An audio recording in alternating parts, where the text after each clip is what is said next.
Boa noite, irmãos e irmãs, graça e paz, amém? Amém? Glória a Deus. Nós precisamos nos entregar todo dia para Deus, amém? Porque sem Ele nós podemos fazer absolutamente nada nas nossas vidas. Aleluia! Queridos, hoje é um dia decisivo para a nossa cidade, não é verdade? E a Bíblia diz que toda autoridade é constituída por quem? Por nós? Também por nós. Mas Deus, na sua soberania, Ele escolhe. Toda a autoridade é constituída por Deus. Eu quero fazer uma pergunta para vocês. Vocês acham que a Bíblia, ela fala sobre política? Ou vocês acham que a Bíblia não tem nada a ver com política?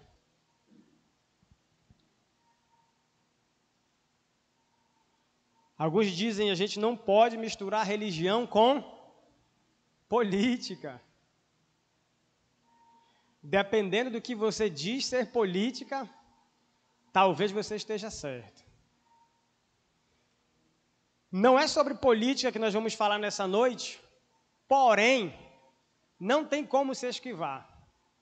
A Bíblia fala de política, a Bíblia fala de gestão de pessoas, a Bíblia fala de líderes, de pessoas que reinaram, de pessoas que governaram, a Bíblia fala de partidos, a Bíblia fala de conspirações, a Bíblia fala de líderes que acabaram com uma nação e de outros que levantaram a nação. Não tem como fugir. A Bíblia fala de povos que levantaram uma bandeira seguindo a um e levantaram outra bandeira seguindo a outro. E a Bíblia fala também de povo que abandonou o seu Deus. Queridos, é exatamente isso que aconteceu no período dos reis de Israel e Judá. Se você se lembra do que nós falamos há 2 semanas atrás, 3 semanas atrás, nós falamos sobre o reinado de Jeroboão, um rei que tinha tudo para dar certo e acabou dando errado. E hoje eu convido vocês a abrirem suas Bíblias no 2º livro dos Reis, capítulo 4.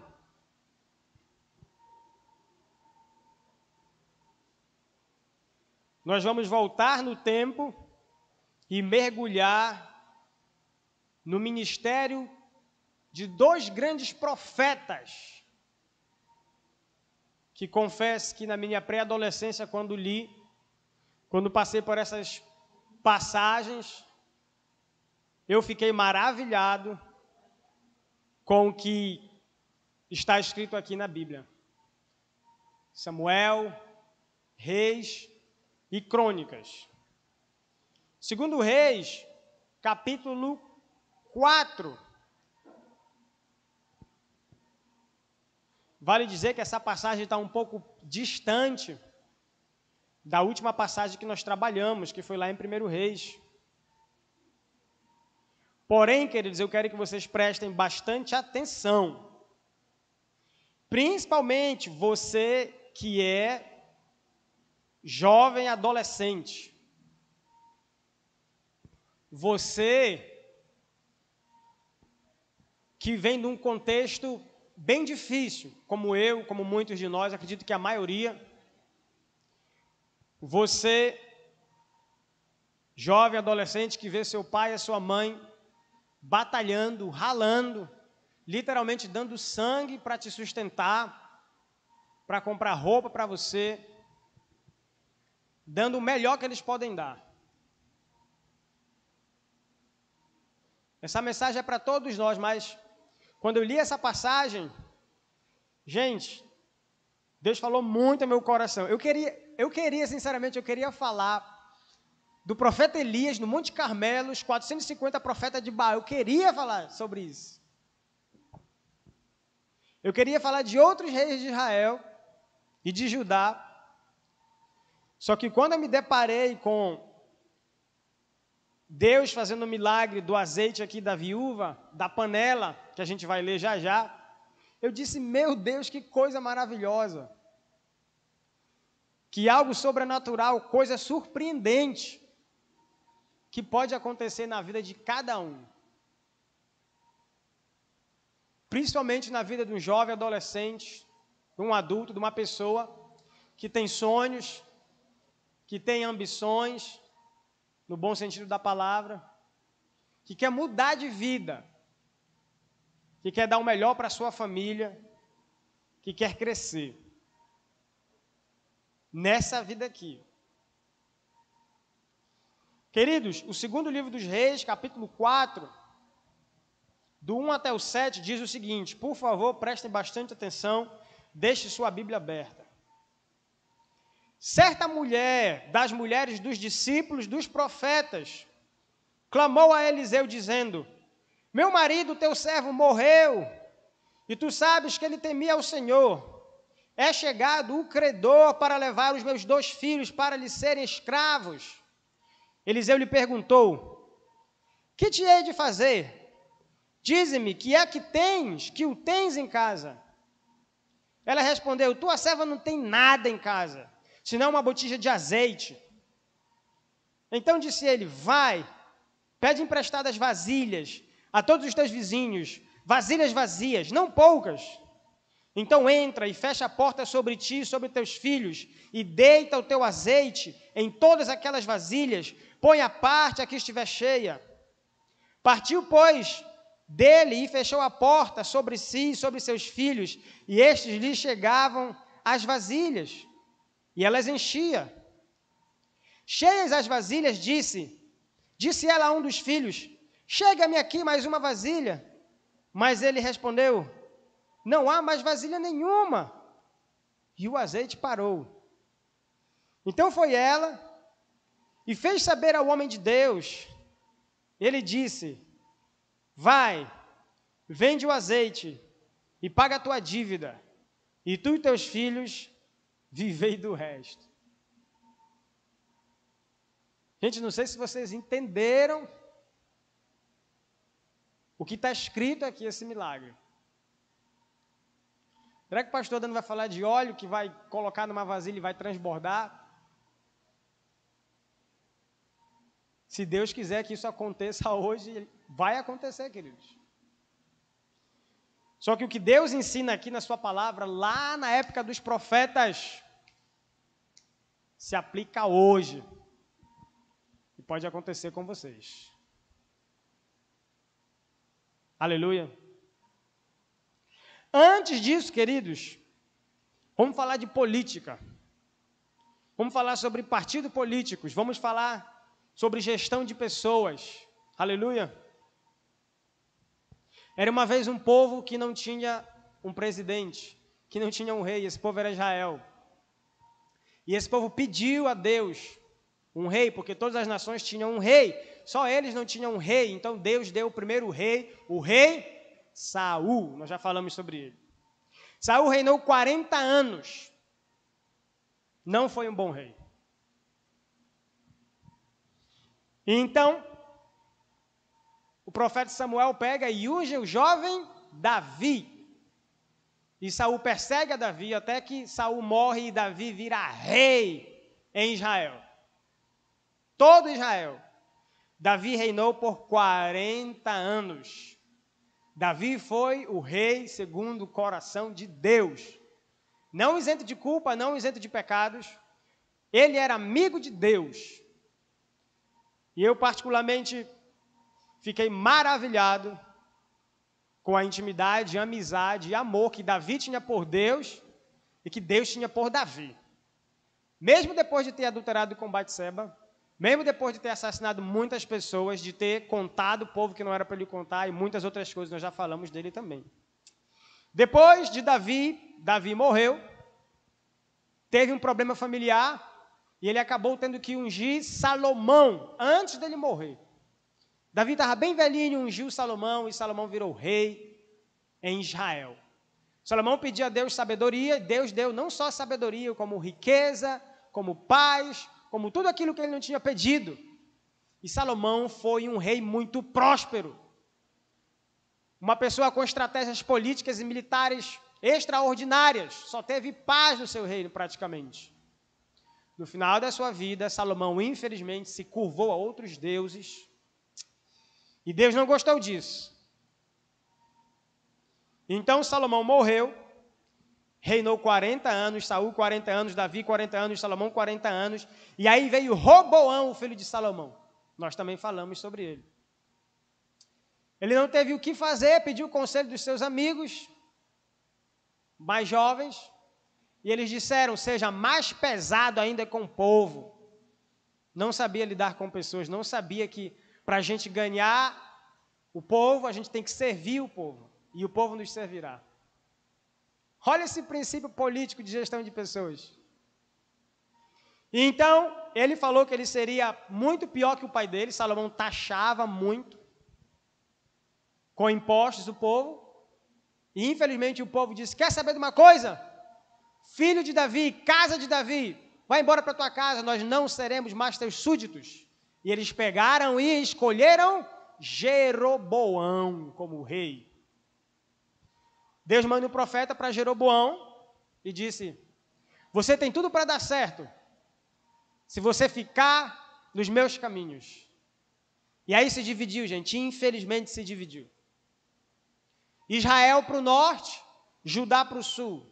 Roboão no sul, Jeroboão no norte. Infelizmente, os dois reis foram reis não muito bons. Jeroboão foi pior, porque ele colocou um bezerro de ouro no norte, outro bezerro de ouro no sul, e as pessoas se afundaram na idolatria. Roboão foi menos pior do que Jeroboão, porém não foi um rei que agradou a Deus. Roboão, ele reinou 17 anos no sul em Judá, e Jeroboão reinou 22 anos em Israel.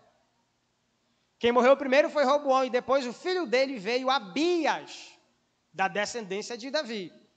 Abias, ele reinou apenas 3 anos, e ele foi um péssimo rei, e ele era descendente de Davi, sabia. 3 anos apenas. Depois que Abias morreu, o filho dele começou a reinar em Judá, e o nome do filho dele era Asa. E Asa foi um excelente rei. Ele se lembrou do caminho de Davi, e Asa reinou 41 anos em Jerusalém, em Judá, e fez o que era bom perante Deus. Então, quero dizer, aqui agora nós vamos ter um longo período de 41 anos em Judá. E agora vocês vão passar para o outro lado, que vem a desgraça, que vem a politicagem, que vem tudo que não presta. Jeroboão morreu, ele fez o que foi terrível perante Deus, morreu, foi profetizado que ele ia se dar muito mal, porque ele afundou toda a nação. Preste atenção, vocês vão entender no final. E o filho dele, Nadab, reinou no lugar dele 2 anos apenas, um mandato de 2 anos, um reinado de 2 anos apenas. Nadab foi pior do que Jeroboão, continuou na idolatria, não serviu o povo, afundou mais ainda o povo de Israel. E o que aconteceu? Teve um homem, diz a Bíblia, da tribo de Issacar, chamado Baza, não é Banco da Amazônia, não, é Baza o nome dele, com 2 As. Ele pegou, matou toda a descendência de Jeroboão, que Nadab era filho de Jeroboão, e o que ele fez? Assumiu o trono de Israel. Conspiração. Esse Baza, que meteu esse golpe, isso aqui foi golpe de verdade, reinou 24 anos em Israel. Terrível Baza. Foi profetizado que ele ia se dar mal, que a mesma coisa que ele fez com a descendência de Jeroboão, iam fazer com ele. Deus profetizou que matariam toda a descendência dele. Morreu, e o filho dele, Elá, o nome é Elá, nome masculino, reinou no lugar de Baza, e Asa está reinando em Judá, Asa está fazendo a vontade de Deus. 2 anos Elá reinou em Israel. E o que aconteceu? O servo dele, chamado Zimri, veio, conspirou contra ele e matou Baza, matou Elá. 2 anos apenas. Esse Zimri, que matou o rei, ele pegou, reinou 7 dias apenas. 7 dias. Nesses 7 dias, ele pegou e matou toda a descendência de Baasa, o rei anterior dele. A Bíblia diz isso, queridos. Poder, vingança, dinheiro, influência, pode levar a isso. 7 dias. O que aconteceu? O povo não gostou. O povo viu que ele era perverso. 7 dias, no 7º dia, o que aconteceu? O povo pegou o capitão do exército dele, chamado Onri, e disse: Onri será o nosso rei. Esse Zinri viu que o povo estava todo contra ele, se trancou no seu castelo, tacou fogo no seu castelo e se matou. Foi isso que aconteceu. 7 dias apenas Zinri. Esse Onri, que era capitão de Zinri, reinou 12 anos em Israel, e ele era capitão. Ele foi escolhido pelo povo no lugar de Zinri, e ele foi um terrível rei para Israel. Mas é aqui que eu queria chegar, queridos. Quando ele morreu, quem assumiu o trono foi um rei muito famoso, chamado Acabe. Lembre-se, Asa está reinando em Judá, e o reino de Asa é o reino de paz, é o reino da vontade de Deus. E desse lado de Israel, está acontecendo muita conspiração, muita matança, muita guerra pelo poder. E o que aconteceu? Acabe reinou no lugar do seu pai.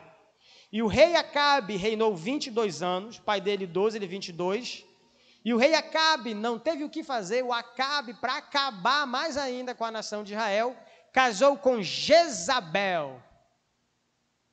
Jezabel, para quem não sabe, ela era filha do rei dos Sidônios naquela época. E ela amava, idolatrava, matava e morria pelo seu Deus. E o Deus dela era Baal. Ela, pelo que dá de entender no texto bíblico, era ela quem reinava. O Acabe era simplesmente um pau mandado, porque quando ela dizia, vai, faz isso, ele ia lá e fazia. E o que aconteceu? O povo se afundou em idolatria, eles caçaram todos os profetas de Israel e mataram.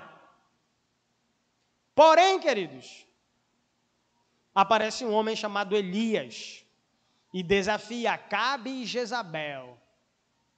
E ele diz, Acabe, eis que te digo, Jezabel, não vai chover por tantos anos, a não ser com a palavra de Deus. E sabe por que ele falou isso? Porque eles acreditavam em Baal, todo mundo estava adorando Baal. E Baal era também Deus da chuva, Deus da fertilidade, Deus da agricultura, tudo que envolvia isso. E Deus escolhe o profeta Elias para dizer que não vai chover, e eu quero ver Baal para fazer chover. E então, queridos, é uma seca terrível. E Deus fala, Elias, levanta, vai para um riachinho que está quase secando lá em Quinerete, perto das montanhas, e lá você vai ser alimentado por corvos e você vai beber água da ribeira. Fique lá, de férias, até eu lhe chamar de novo. Isso no reinado do rei Acabe. E em Judá, Asa continua reinando em paz e prosperidade, seguindo a vontade de Deus. Queridos, sinceramente, eu gostaria muito que vocês, eu já resumi para vocês uns 10 capítulos. Vocês têm que ler. Se vocês lerem, vocês não vão parar de ler. Quando vocês imaginarem, vocês estão em Nabucodonosor chegando. Ainda não cheguei lá, eu vou chegar lá. Não hoje. Queridos, então lá está acabando a água, está acabando os corvos, coitado, até os corvinhos já estão magrinhos, eu imagino. E Deus diz, Elias, te levanta. Vai lá para o litoral, numa cidade chamada Sarepta. Lá tem uma viúva que tem só um filhinho. E ela tem só um pouquinho de comida. E essa comida é para ti, vai lá comer. E ele vai. Diz a Bíblia que o profeta Elias pega, bate na casa da mulher e fala: eu vim aqui comer na sua casa. Nunca nem vi homem pedindo comida. E com certeza Elias estava mais gordo que a viúva. Sabe o que a viúva falou para ele? Senhor, eu só tenho um pouquinho de farinha, um pouquinho de óleo. Eu vou fazer um pãozinho para mim e para o meu filho e eu vou morrer. Porque a fome está muito grande. Mas já que tu és profeta de Deus, eu vou fazer para você. E ela fez, diz a Bíblia que o profeta Elias comeu, e farinha e nem azeite faltou na casa daquela viúva. E ela ficou: tu és profeta, tu és profeta. E aquela mulher não era do povo de Israel e não era do povo de Judá. Deus levantando o homem lá do meio do nada do deserto para ir ministrar para uma mulher que nem servia a Deus. Mas é porque desde o Antigo Testamento, desde toda a Bíblia, Deus sempre teve um plano de ganhar toda a humanidade. Então o filho dessa mulher, que é a viuvinha, adoece e morre. E essa mulher chega ao profeta Elias: você é um homem de Deus, você veio me lembrar dos meus pecados e matar meu filho. E Elias já tinha se apegado àquela mulher, ele gostava muito daquela mulher, daquela viúva, daquela criança, então ele ora e a criança ressuscita. Queridos, se você ler, queriam a cabeça de Elias. Elias pensava que ele era o único profeta de Deus vivo. Para ele era. E Jezabel e Acabe queriam. Só que eles não podiam pegar, porque Elias estava lá em Sarepta, muito longe. Só que Deus diz: Elias vai para Acabe e Jezabel. E ele sabia que ele seria morto. No meio do caminho ele encontra Obadias.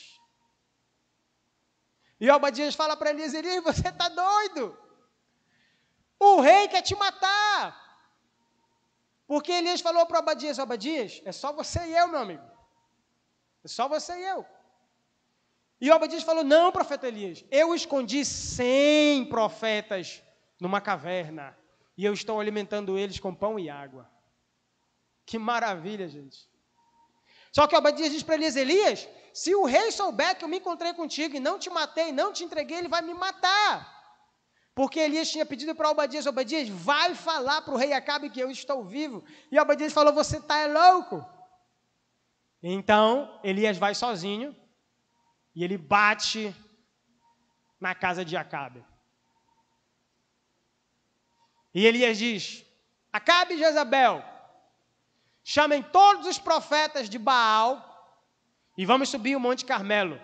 Eu tenho um desafio para vocês. Nós vamos colocar um holocausto. O Deus que responder com fogo, esse é Deus em Israel, e nós vamos adorá-lo. E Acabe: desafio aceito. E eles subiram ao Monte Carmelo, 450 profetas, e mais 400 profetas de Aserá, então eram 850 profetas contra Elias.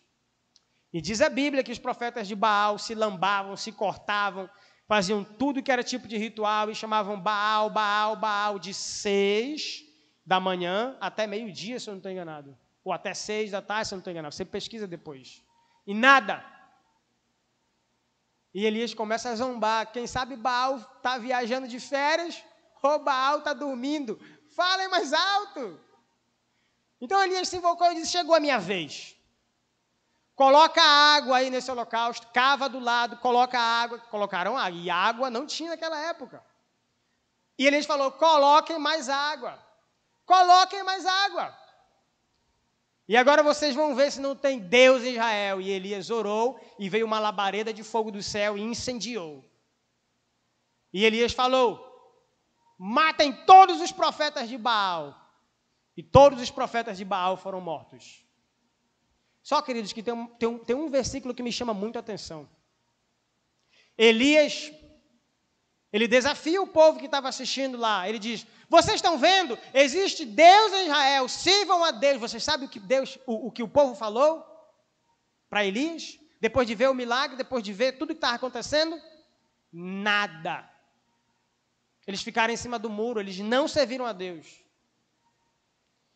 Então, queridos, Jezabel não estava lá, mas Jezabel soube que Elias tinha matado todos os profetas dela.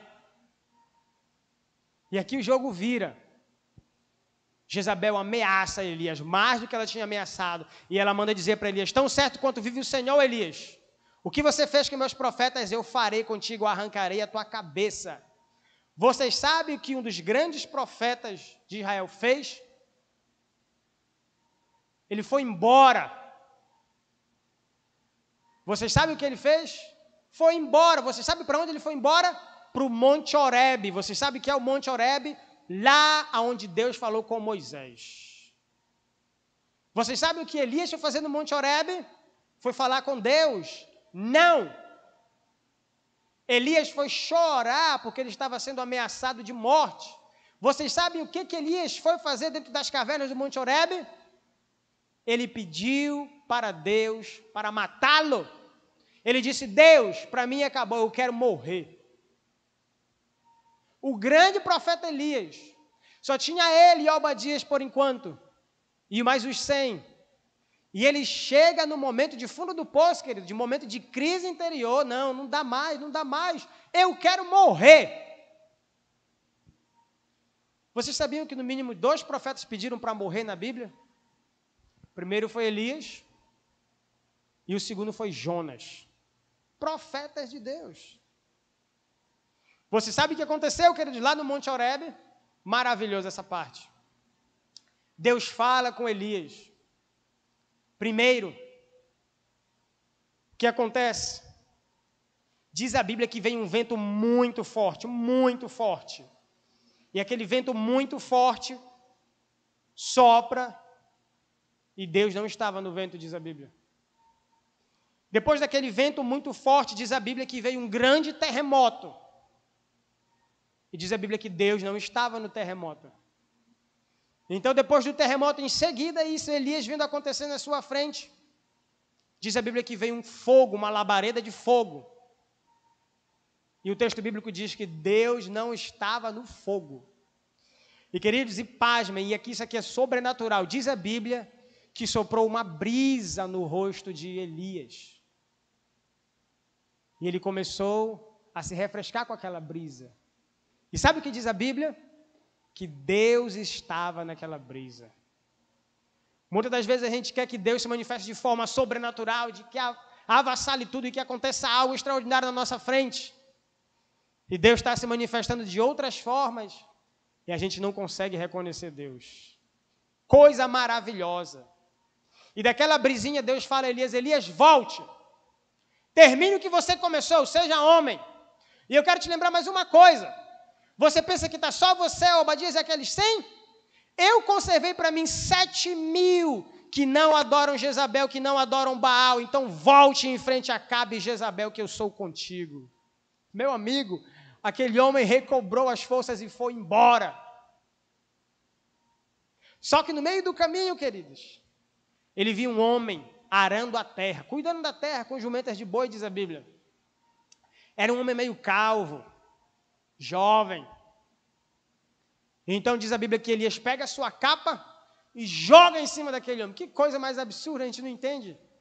Não, queridos, é porque naquela época, quando um profeta ele passava o ministério profético do outro, ele jogava a capa em cima do outro. Então aquele homem meio calvo, o nome dele era Eliseu. Sabe o que ele fez? Se despediu da família dele e ele entendeu que ele seria o novo profeta de Israel. E ele segue Elias. Que coisa maravilhosa! E então Elias chega novamente a Acabe e a Jezabel, e Asa está reinando em Judá em paz. Lembre-se disso.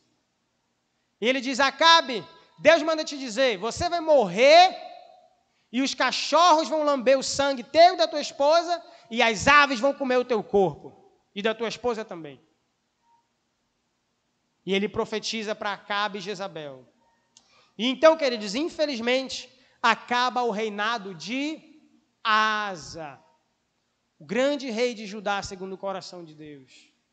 41 anos reinando paz, prosperidade, a benevolência de Deus. E no lugar de Asa, reina o seu filho Josafá, um bom rei em Judá. E o que aconteceu, queridos? Josafá, ele entra em guerra com os sírios. Ele pede ajuda para Acabe. Acabe me ajuda, vamos guerrear contra os sírios. E nessa guerra, alguém joga uma flecha para cima, sem querer, diz a Bíblia, e a flecha acerta no peito do rei Acabe. E o rei Acabe morre. E só sobra o rei Josafá. E ele perde a batalha. Queridos, o rei de Judá agora é Josafá, da linhagem de Davi. E ele reinou 25 anos em Jerusalém, em Judá, e foi um bom rei. Depois disso, queridos, Acasias, ele reinou em Israel. Acasias era filho de Acabe. Foi um péssimo rei, porque o rei Acabe morreu de uma flechada no peito. E agora o filho dele, Acasias, reinou, e reinou somente 2 anos. Adorou a Baal. E sabe de uma coisa? O rei Acabe morreu, mas a rainha Jezabel continuou viva. Porque a profecia ainda não tinha se cumprido na vida de Jezabel e dos filhos dela. Mais para frente vocês vão ver o que aconteceu.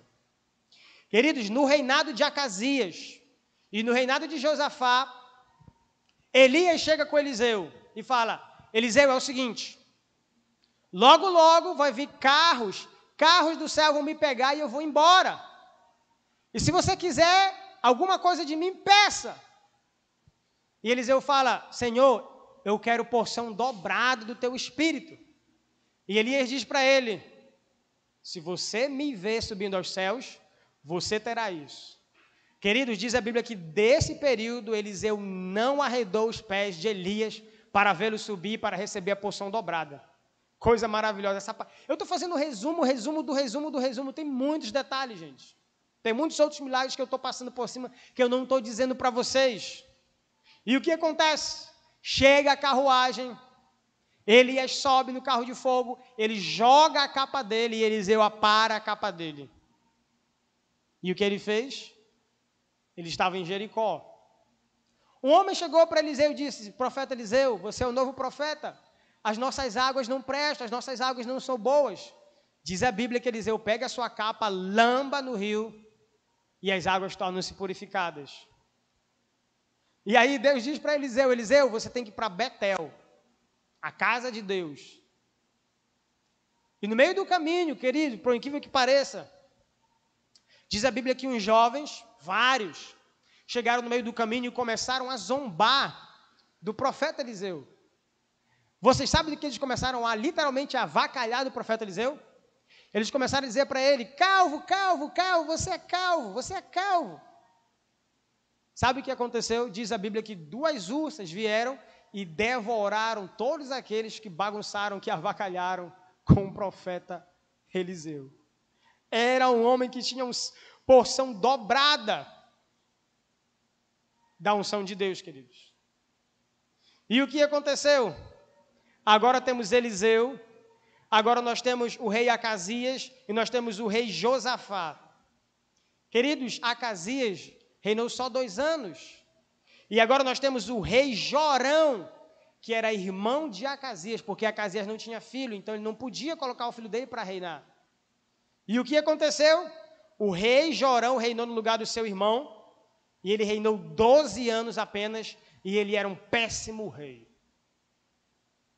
E exatamente aqui, queridos, no capítulo 4, nós temos Josafá em Judá, e nós temos o rei Jorão em Israel, e nós temos o profeta Eliseu, e o primeiro versículo diz assim no capítulo 4: certa mulher das mulheres dos discípulos dos profetas, você notou o que eu acabei de dizer, queridos? Certa mulher das mulheres dos discípulos dos profetas, um profeta antes, no profeta Elias, todos os profetas estavam sendo escorraçados e mortos. Você viu o que está escrito aqui agora? Discípulos dos profetas. Os profetas estavam treinando os outros jovens para serem profetas. E é exatamente nesse período aqui, queridos, que nós temos Oséias, que nós temos Joel, que nós temos Obadias, que nós temos os profetas menores, eles profetizaram durante esse período. Deus levantou jovens e também mulheres, diz a Bíblia que tinham profetisas também. E essa mulher que era esposa de um discípulo de profeta, ela começa a clamar para Eliseu, e ela diz assim, preste atenção agora, queridos, é aqui que eu queria chegar. E ela diz assim, profeta Eliseu, pelo amor de Deus, o meu marido morreu, eu tenho uma dívida, e eu preciso pagar essa dívida. Eu tenho 2 filhos, se eu não pagar essa dívida, o meu credor, a pessoa para quem eu devo, ele vai vir, ele vai chegar e ele vai levar meus 2 filhos como escravo, me ajude, por favor. Queridos, ela tinha um problema sério. E sabe o que era pior ainda, queridos? Era que a lei de Moisés dizia, a pessoa que devesse alguma coisa para alguém, se não tivesse dinheiro, a pessoa que era o credor, poderia levar até a pessoa como escravo. Isso está lá escrito em Deuteronômio. E aí o profeta Eliseu, não, é a lei. O que a gente pode fazer? Queridos, aquela mulher tinha um problemão, os filhos dela iriam virar escravos. E eu pergunto para nós agora, quando nós temos um problema gigante, um problema que para nós é o fundo do poço, o que a gente faz? Para quem nós vamos recorrer?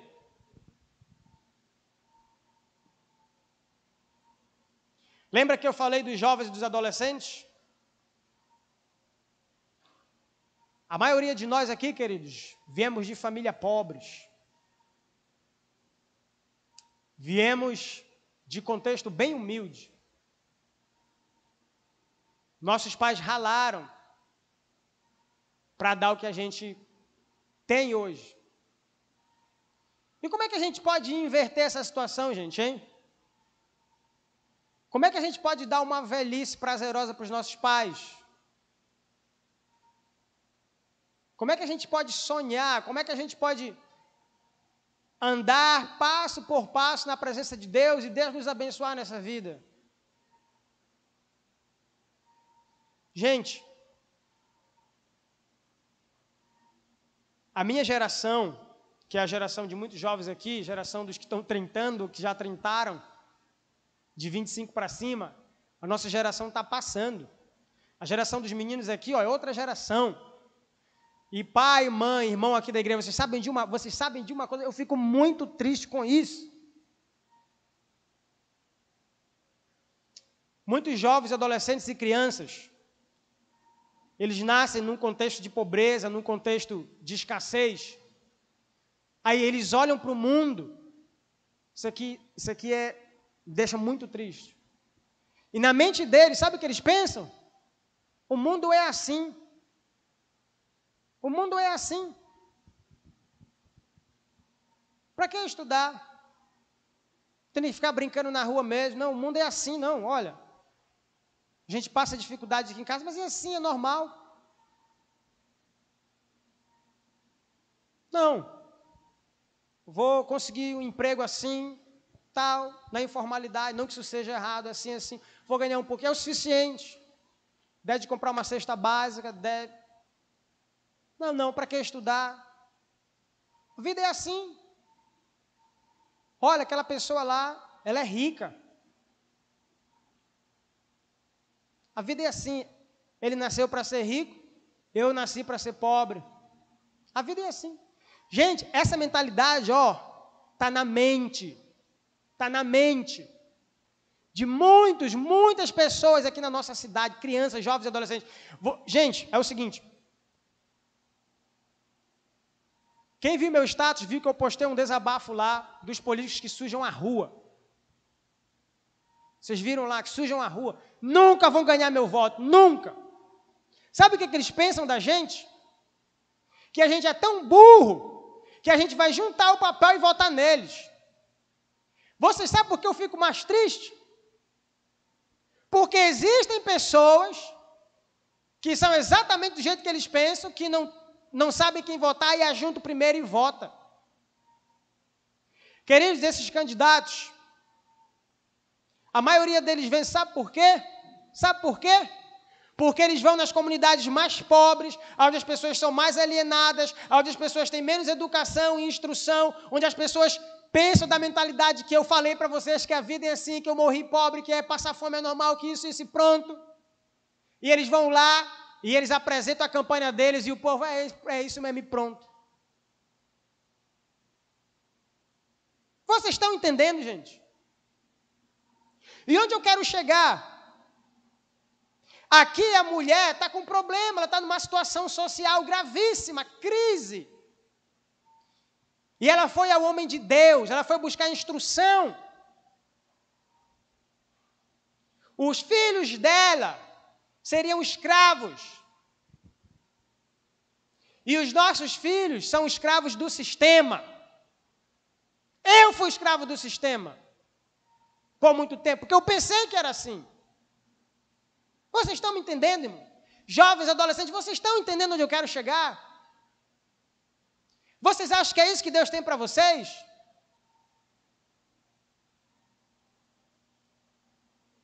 Desculpa, gente. Mas é porque eu não quero que os jovens e adolescentes da minha igreja terminem ruim. Se eles quiserem, eles vão terminar como o rei Jeroboão. Se eles quiserem, eles vão terminar como o rei Davi. Amém?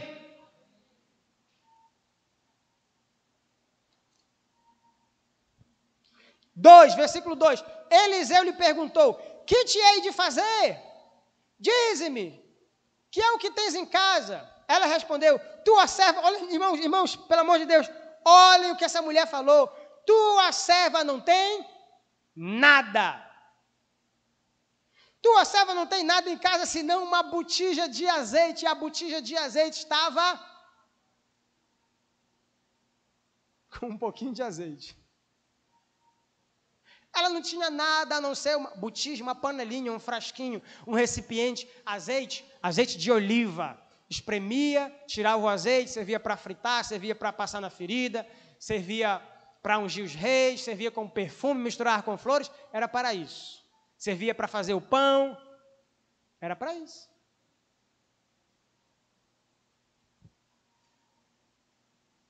Ela só tinha isso. Queridos, se Deus perguntasse para você essa noite, o que você tem? O que eu posso fazer por ti? O que eu posso fazer para mudar a tua vida? O que você falaria para Deus? Primeira resposta é: eu não tenho nada. E de fato, tudo que você tem, tudo que eu tenho, para Deus não é nada.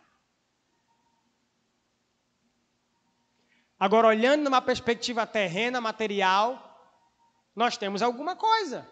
Nós temos alguma coisa. Essa mulher tinha alguma coisa? Tinha. Uma panelinha de azeite.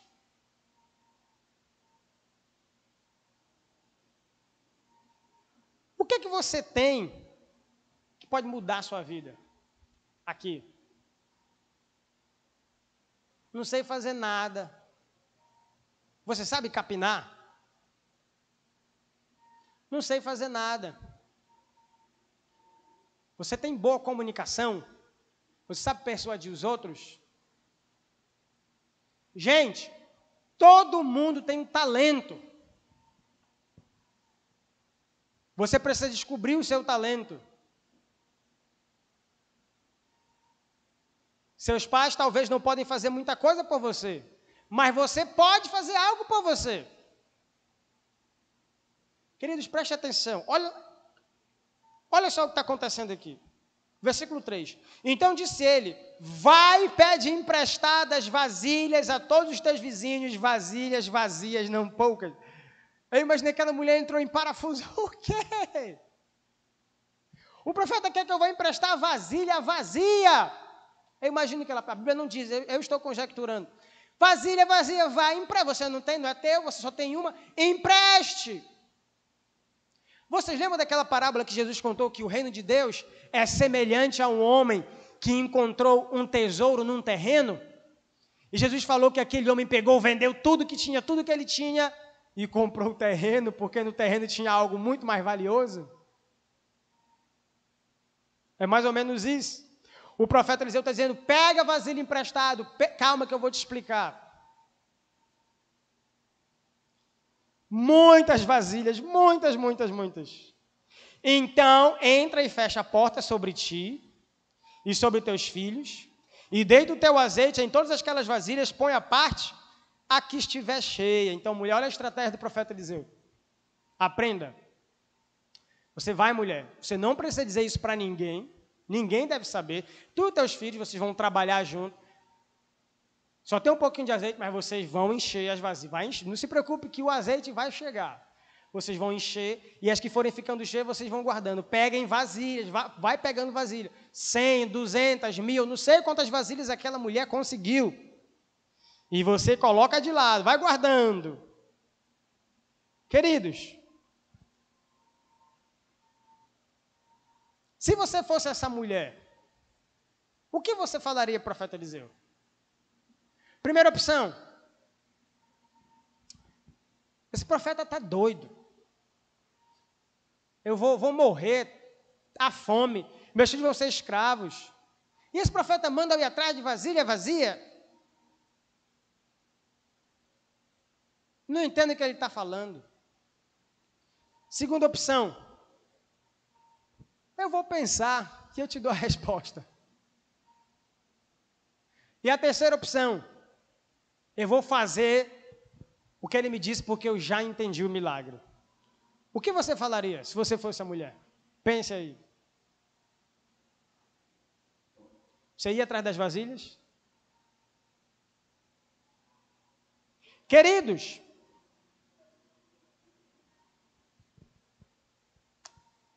cada um de nós temos uma vasilha. Cada um de nós temos uma vasilha. Cada um de nós tem uma vasilha. Existem pessoas que têm uma vasilha desse tamanho, existem pessoas que têm uma vasilha assim, existem pessoas que têm um balde grande, mas todo mundo, Deus deu uma vasilha, meu amigo. Todo mundo deu uma vasilha.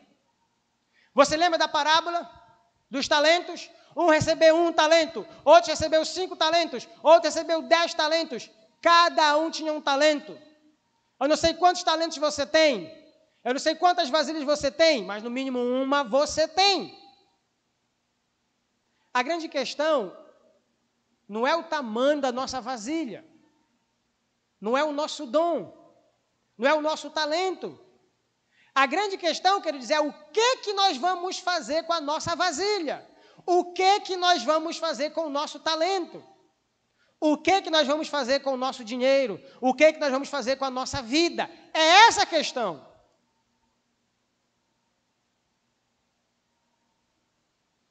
E olha o que aconteceu. Versículo 5. Partiu, pois, dele e fechou a porta sobre seus filhos. A mulher entendeu. Estes lhe chegavam as vasilhas e ela as enchia. Chegava a vasilha, dava a vasilha para ela e ela enchia. Olha o versículo 6. Olha os menininhos trabalhando do lado da mãe deles. Cheias as vasilhas, disse ela a um dos filhos, chega-me aqui mais uma vasilha. Traz mais uma vasilha, meu filho. Traz, está transbordando, traz. Mas ele respondeu, mamãe, acabou as vasilhas, mamãe. A nossa casa está cheia de vasilha de azeite. E o azeite parou, diz a Bíblia. Meus irmãos, aquela mulher acreditou. Os menininhos também acreditaram. Nós podemos acreditar. O Gelcínio pode acreditar. Eu posso acreditar. Vocês podem acreditar. Nós podemos multiplicar as nossas vasilhas. Nós podemos pedir emprestadas as nossas vasilhas. Nós não podemos quebrar as nossas vasilhas. E Deus vai encher as nossas vasilhas. Jovem adolescente, tenho um conselho para vocês. Estudem. Estudem. Quando vocês conseguirem um primeiro emprego, vão ganhar 100, 200, 300, 400. Pode ser até um salário mínimo, que para um adolescente ou um jovem solteiro já dá. Não imaginem que a vida é isso, que acabou, que já está tudo beleza, e é isso e pronto, acabou. Não! Essa é uma vasilha que Deus te deu. Você precisa ir atrás de outras vasilhas para encher a vasilha. Então, estude. Vocês vão adquirir independência dos pais de vocês. Servindo a Deus, é claro. Não esqueça disso. E vocês vão começar a enxergar o mundo por outros ângulos. Vocês vão começar a entender como as coisas funcionam. Vocês vão começar a sonhar. Vocês vão começar a construir uma carreira. Vocês vão começar a ajudar. Queridos, talvez para você ajuntar todas as vasilhas que você precise, jovem adolescente, você que está nesse período, talvez leve 4 anos para você juntar todas as suas vasilhas. Talvez leve 10 anos para você juntar toda a sua vasilha. E quando você olhar para um jovem, um adolescente que está com uma vasilha só, não rie dele. Ele está juntando as vasilhas. Irmão, nesse exato momento, talvez, nós, ou alguns de nós, vocês sabem o que nós estamos fazendo com as nossas vasilhas? Nós estamos chutando as nossas vasilhas. Nós estamos quebrando as nossas vasilhas.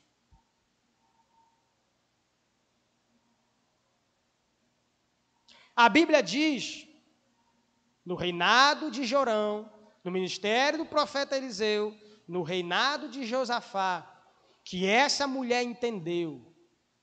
Lembrem-se, ela tinha uma dívida.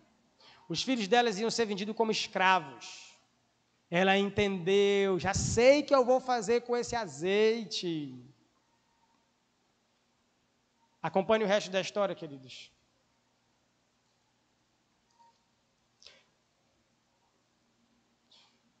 Irmãos, sinceramente de vocês, quem aqui compreendeu o que eu estou falando aqui? Quem aqui tem uma vasilha no reino de Deus aqui? O que você vai fazer com a sua vasilha? Mais profundamente, de que raio você vai encher a sua vasilha?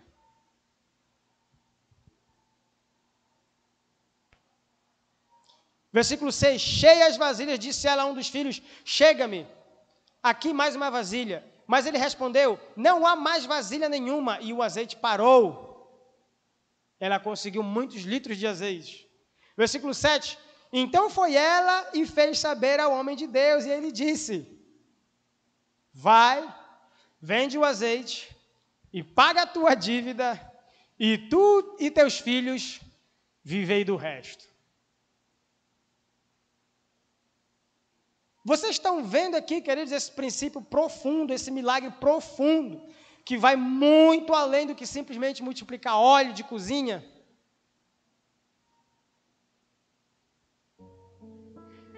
Deus quer encher as nossas vasilhas, queridos. Ele quer encher a minha vasilha, Ele quer encher a sua vasilha. Ele quer. Só que Ele só vai encher se você for atrás de outras vasilhas. Se você continuar do jeito que você está, com a mentalidade que você está, pensando que o mundo é assim. Ah, não, a igreja é assim. A gente nunca vai crescer. Ah, não, minha vida é assim. Ah, não. É isso que eu tenho mesmo. Os meus pais, aconteceu assim. Meus avós foram ainda piores. É isso que eu tenho para mim. Eu nasci com uma vasilhinha e eu vou morrer com essa vasilhinha. Não, queridos. Eu não sei de que forma essa mensagem fala com você. No meu coração está falando muito. Aquela mulher conseguiu encher todas as vasilhas. E ela vendeu. E com o dinheiro que ela conseguiu, o que foi que ela fez? Pagou a dívida dela. E ainda sobrou dinheiro para ela sobreviver naquela seca, naquele contexto de pobreza. Queridos, esse é o contexto dos reis de Israel e de Judá. Um contexto muito difícil, um período político muito devastador e cruel. Porém, Deus não esqueceu dos seus. Deus não esqueceu de nós. A grande pergunta é: o que você vai fazer com a sua vida? Como é que você vai transformar a situação em que você se encontra hoje? Uma conclusão, queridos, e nós vamos orar. Vou fazer duas perguntas para vocês. Quem foi que encheu as vasilhas? Quem foi que encheu as vasilhas? Foi Deus. Foi a mulher que encheu as vasilhas? Foi o profeta que encheu as vasilhas? Foi o menininho que encheu as vasilhas? Quem foi que multiplicou os pães? Quem foi? Quem é que dá o crescimento para a igreja crescer? Quem é que dá o pão cotidianamente? Diz a oração do Pai Nosso: o pão nosso de cada dia dai-nos hoje. Tudo é Deus. Tudo vem de Deus. Qual foi a parte daquela mulher, irmãos queridos? A vasilha. Deus nunca vai fazer por você aquilo que você pode fazer por você. Não se encoste nos outros. Não se encoste nos seus pais. Faça a sua parte. Ajunte a sua vasilha. Multiplique a sua vasilha. Deus está te dando. Mas Ele não vai atrás de vasilha para você. Quando você conseguir a vasilha, Ele vai multiplicar o óleo. O óleo é com Ele. A vasilha é com você. Corra atrás da sua vasilha em nome de Jesus. Se você quer uma vida com abundância, Deus vai te dar. Entre no caminho certo. É você quem vai entrar. É você quem vai escolher. E Deus tenha misericórdia de nós. Deus tenha misericórdia dessa juventude. Deus tenha misericórdia de Santarém, dos políticos eleitos. Deus tenha misericórdia de nós, da nossa igreja, das nossas famílias. Obrigado, Senhor Jesus, por tudo que o Senhor tem feito nas nossas vidas. Obrigado, Senhor Jesus, por essa palavra, Deus, arrebatadora. Oh, Pai Celestial, tem misericórdia de mim, Deus. Tem misericórdia da minha família, Deus. Tem misericórdia dos nossos projetos. Que sejam teus sonhos, que sejam, Pai Celestial, aquilo que o Senhor quer. O Senhor é o Deus do óleo. Oh, Pai Celestial, o rei Davi disse: o meu cálice transborda. O rei Davi disse, Senhor Jesus, no Salmo 23, o meu cálice transborda. Pai Celestial, faça o cálice desses irmãos transbordar em nome de Jesus. Mas eles vão ter que arranjar o cálice, Deus. Eles vão ter que multiplicar, Senhor Jesus, juntamente comigo as suas vasilhas. Nem que seja emprestado, nem que seja penhorado, Deus, mas nós vamos atrás das nossas vasilhas em nome de Jesus. Nós oramos pela juventude, Deus, e adolescentes da Igreja Batista Nova Jerusalém, desse bairro, Senhor Jesus, de Santarém, das comunidades mais pobres de Santarém. Ó Pai Celestial, não deixa, Senhor Jesus, nossos jovens e adolescentes continuarem na alienação, continuarem, Senhor Jesus, na pobreza mental, Pai Celestial. Que nós venhamos em Cristo Jesus nos libertar e aprender de Ti, aprender a conduzir a nossa vida em Ti, aprender a planejar o nosso futuro em Ti, Deus. Porque o Senhor é o Deus do óleo, o Senhor é o Deus que multiplica em nome de Jesus. E se tem alguém aqui, Deus, que estragou a sua vida ou que está estragando, que não tem Jesus, essa pessoa está quebrando a sua vasilha, Deus. Essa pessoa não está seguindo o conselho dos profetas. Todos os profetas apontavam a Ti, Deus, e nessa noite nós queremos apontar para Ti, porque Tu és o caminho, a verdade e a vida, e ninguém vê ao Pai senão por Ti. Se existe uma pessoa, Deus, que se encontra em pecado, desviada, que não tem certeza da salvação, que sabe que a sua vida precisa de uma mudança, de uma transformação, que essa pessoa escolha a Ti nessa noite e clame a ti, tão certo quanto aquela mulher clamou ao profeta. Em nome de Jesus. Amém e amém. Deus tenha misericórdia de nós, irmãos. E quando você olhar para a sua vasilha, que você se lembre de Deus. Amém?